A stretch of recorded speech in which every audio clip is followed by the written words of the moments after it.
ये press conference हम दिल्ली से आए हैं और चुनाव का माहौल चल रहा है। तो चुनाव के माहौल में हम लोगों ने ये डिसाइड किया है, चूँकि हम एनडीए का हिस्सा हैं, चिराग पासवान जी को 5 सीटें मिली हैं एमपी की बिहार में लड़ने के लिए। तो हम लोग बीइंग अलायंस पार्टनर हर जगह जाके बीजेपी के जहाँ जहाँ कैंडिडेट खड़े हैं, आइए बैठिए, कोई बात नहीं, कैंडिडेट खड़े हैं उनको सपोर्ट करेंगे, मॉरल से भी करेंगे, पर्सनली भी करेंगे। और जो हमारे कार्यकर्ता हैं वो उनके कार्यकर्ताओं के साथ कंधे से कंधा मिला के मोदी जी ने जो नारा दिया है कि 400 के पार, वो नारा हमको अचीव करना है। और जब मोदी जी नारा देते हैं तो इसका मतलब हुआ कि मोदी की गारंटी है, मोदी की विश्वसनीयता है, मोदी की क्रेडिबिलिटी है। और वो क्रेडिबिलिटी ऐसे नहीं बनती है, क्रेडिबिलिटी पिछले 10 सालों में जो बनी है वो उनके काम से बनी है।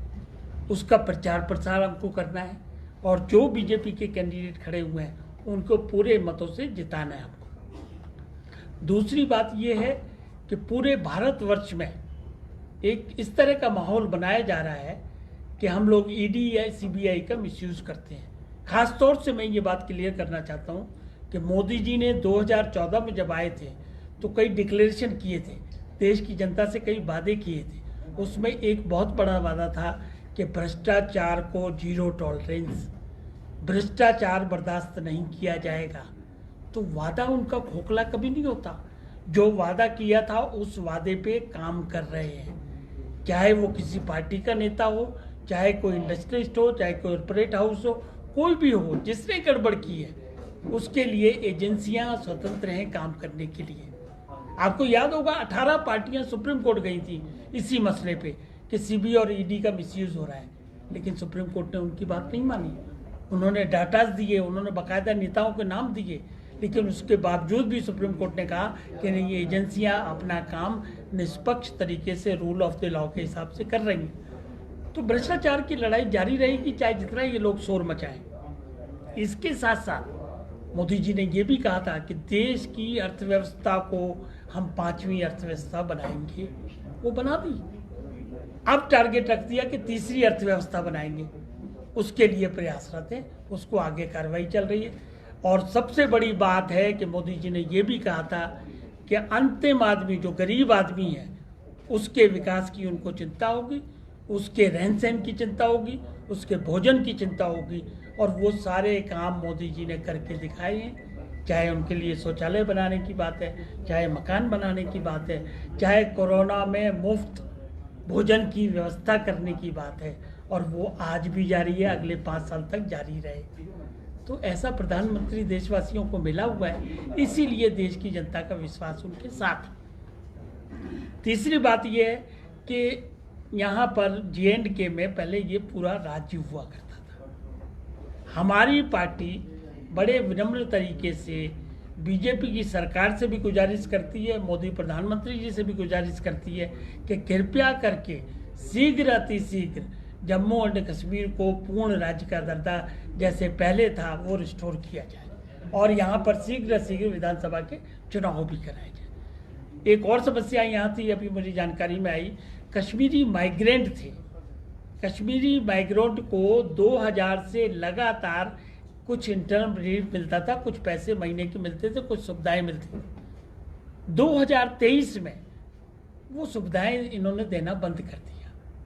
तो इन लोगों ने राजनीतिक पार्टियों से बातचीत की, उनसे अपनी बात रखने की बात भी की, और राजनीतिक पार्टियों ने भी आगे पैरवी की, लेकिन कोई परिणाम नहीं निकला।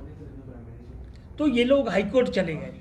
हाईकोर्ट में केस डाला तो हाईकोर्ट ने इंटर्म डायरेक्शन ये दी कि आप कृपया करके इनको एरियर्स भी दो, और वो पैसे जो इनको मिलते थे, जो बेनिफिट्स मिलते थे, वो दोबारा जारी करिए। लेकिन उसके बाद वो ऑर्डर भी लागू नहीं हुआ और केस अभी हाईकोर्ट में पेंडिंग है।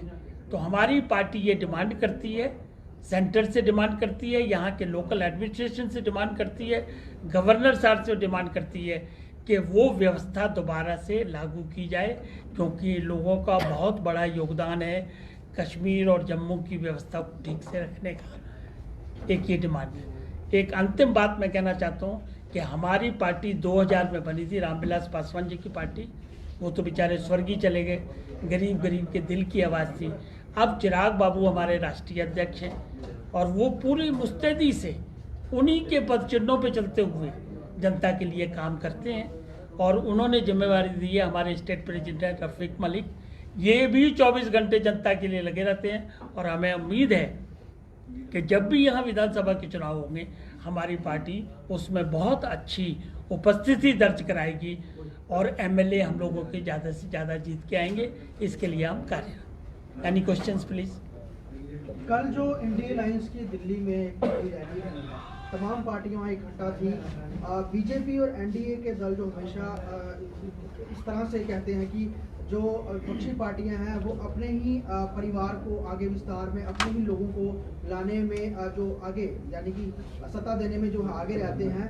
चिराग पासवान को जो 5 सीटें मिली हैं उनमें से 1 सीट वो अपने बहनोई को भी दे रहे हैं, तो यहाँ पर वो अपने रिश्तेदार को भी जो 1 सीट दे रहे हैं, क्या इस पर क्या कहेंगे आप? देखिए, ये जो आपका आरोप है रिश्तेदार वाला या जो जानकारी आप चाहते हैं, देखिए रिश्तेदारी का सवाल नहीं होता है। सवाल ये होता है कि चुनाव में हम चुनाव कैसे जीतेंगे, कौन कैंडिडेट जीत सकता है, कौन कैंडिडेट विकास के लिए करने के लिए जेन्युइन तरीके से तैयार है।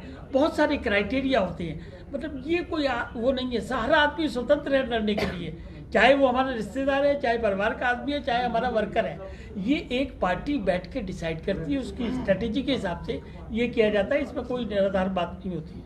लोगों में एक निराशा भी है कि जो 2 बार सांसद रहे हैं पूर्व में, अभी भी सांसद ही हैं जुगल किशोर और जितेंद्र सिंह, तीसरी बार में इनका चेहरा जो है वो सामने लाया गया है। कहीं ना कहीं उनको लेकर कुछ नाराजगी है, तो वो नाराजगी को देखते हुए कैसे आप उनके लिए प्रचार करेंगे और उसके लिए क्या स्ट्रेटेजी बनाएंगे? देखिए, नाराजगी है या नहीं है ये तो जनता डिसाइड करेगी 4 तारीख को।